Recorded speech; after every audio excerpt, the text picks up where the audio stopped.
एक कल्प में एक बार में राम और रावण अवतरित होते। अब कल्प कितना बड़ा होता है? कल्प होता है, ये तो सभी जानते हैं, बहुतों को तो पता नहीं है, और बहुत लोगों को पता है। जब प्रतिवर्ष कथा होती है सभी को पता है भाई, सतयुग, द्वापर, त्रेता, कलयुग, सभी को पता है। ये चार युग जब व्यतीत हो जाते हैं, चारों युग जब व्यतीत हो जाते हैं, प्रमाण तो ग्रंथों में ये लिखा है, जब चारों युग व्यतीत हो जाते हैं तो एक चतुर्युगी होती है। और जब वो पूरी चतुर्युगी होकर के एक चतुर्युगी बनती है, फिर जब एक चतुर्युगी पूरी घूम जाती है तो एक वही ब्रह्मा का एक दिन होता है, वही एक कल्प बताया गया है। कुछ लोग संधि विच्छेद करेंगे कि भाई जब चारों युग व्यतीत हो जाते हैं तब एक दिन होता है ब्रह्मा का, और वही एक कल्प। अब एक ही कल्प में एक ही बार राम और रावण अवतार ले, तो फिर तो यहाँ तो त्रेता में राम और रावण अवतार हुआ, द्वापर में कृष्ण कंस अवतार हुआ, हो गए अलग अलग। संधि विच्छेद है, जरा ध्यान दें।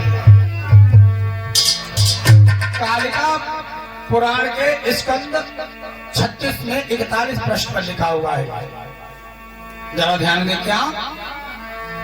अब तुलसी कृत खंड रामायण में लिखा है पृष्ठ 617 पर कि एक ही कल्प में राम और रावण अवतार लेते हैं।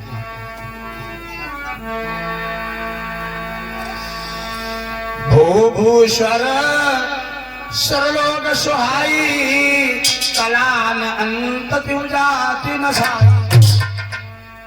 इन्हीं तिरात विधाता होते, दिन जगी रचे राति मई सोते। बोले अगर विधाता होते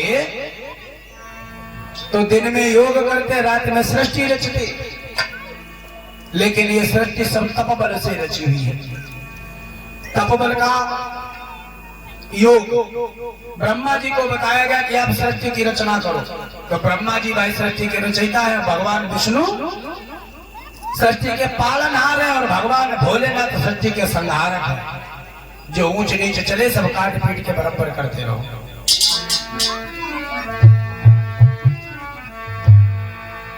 सूर्यवंशीय मर्यादा पुरुषोत्तम श्री राम भगवान श्याम सुंदर है। 16 कला, राम का अवतार है 12 कलाओं का, और कन्हैया का है 16 कलाओं का, 4 कलाएं बढ़ी हुई है। तो मुनि ने श्राप दिया कि जाओ तुम 3 जन्म तक राक्षस हो जाओगे। तो 3 जन्म तक राक्षस होने का वरदान दिया। दोनों गिड़गिड़ाए, प्रभु एक तो बताओ, एक जन्म हो तो मैं पार करूं, 3 जन्म तक मैं राक्षस हूंगा, मेरी जिंदगी कैसी कटेगी? तो बोले जाओ हम तुम्हें ये वचन देते हैं कि जाओ जनऊ तिथि गर्व उदारा, पुण्य के कशी सुमन अवतारा।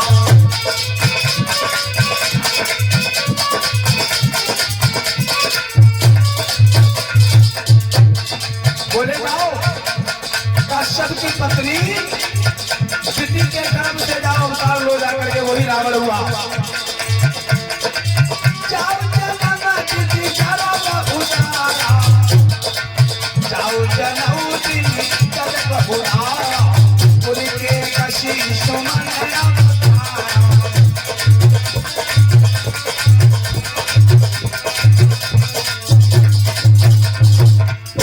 बोले जाओ जाकर के दिति के गर्भ से जन्म लो जाकर के, और केकसी के पुत्र कहलाओगे। तो केकसी जो थी वो निशाचरणी थी, विश्व शर्मा थे, वो संत थे, प्रभु में भक्त थे। देखो जहां पर भक्त होता है उसकी भक्ति को खंडित करने के लिए निशाचर ही आते हैं। तुम तपस्या करते हो, भजन करते हो, तो शराब पिया कि टांग लगा देंगे।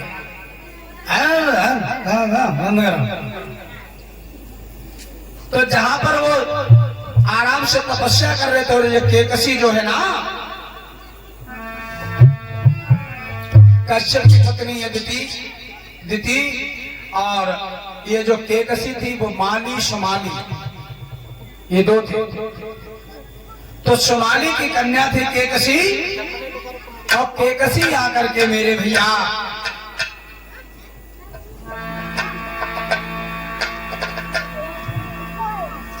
विश्वशर्मा पर जो है वो बड़ी प्रसन्न हो जाती है।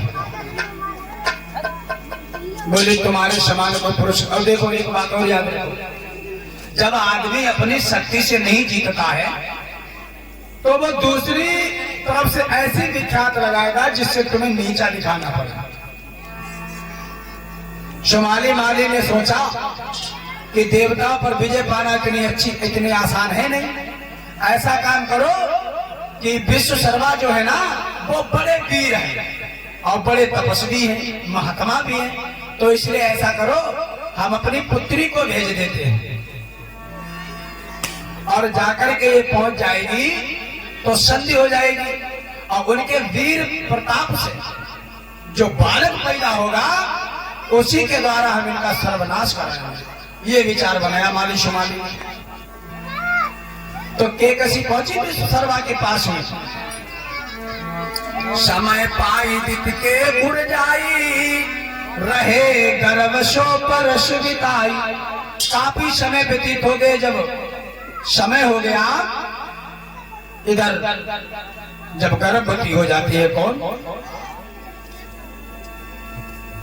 जरा ध्यान देना केकसी। और यह दिति कन्या किसकी थी?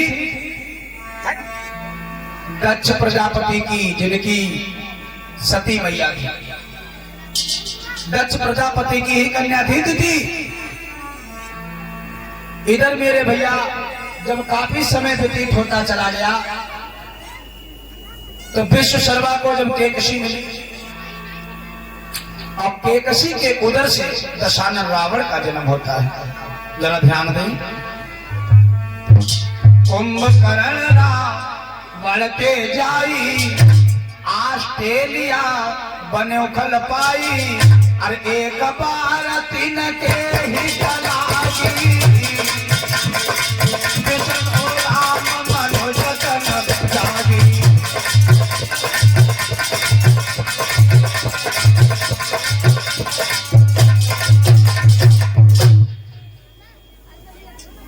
देखो चाहे राक्षस हो चाहे सरल स्वभाव का इंसान हो, भक्ति हर इंसान की एक बार जागृत होती है।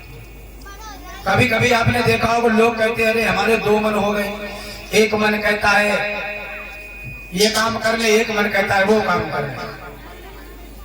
तो जब दो मन होते हैं ना तो उसमें एक होता है मन जो हमेशा चंचलवान होता है और एक आवाज होती है आत्मा की, जो आत्मा की अंतरात्मा की आवाज होती है, वो तुम्हें कभी गलत करने की राय नहीं देगी। अगर कोई कहो कि चलो भाई हम चले उनकी चोरी कर लाए तो मन कहेगा हाँ चलो चुरा लाते हैं, लेकिन एक बार अंतरात्मा से आवाज आएगी नहीं गलत है मत करो।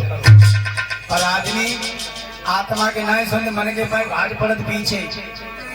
और मन की दशा कैसी है? मन मतंग माने नहीं, जो लोग खता न पाई। विधवा ऐसी स्त्री जो गर्भ रहे पछताए। स्त्री मन मतंग, पति ना हो गर्भ और बेचारी विधवा हो। अगर किसी पुरुष से फंस जाए तो पहले तो प्रेम में फंसी रहती, जब अपने आप फंस जाती तो बड़ा चिंतित होती है। इसीलिए मन की तरफ मत जाओ। मन अपना जो है बिगड़ा हुआ हो तो उसे संभाल लो। देखिए भजन का अर्थ है याद करना। आदत अपनी बिगड़ी सुधार लो तो बस हो गया भजन। मन की तरंग को मार लो बस हो गया भजन। संत लोग जो भजन करते हैं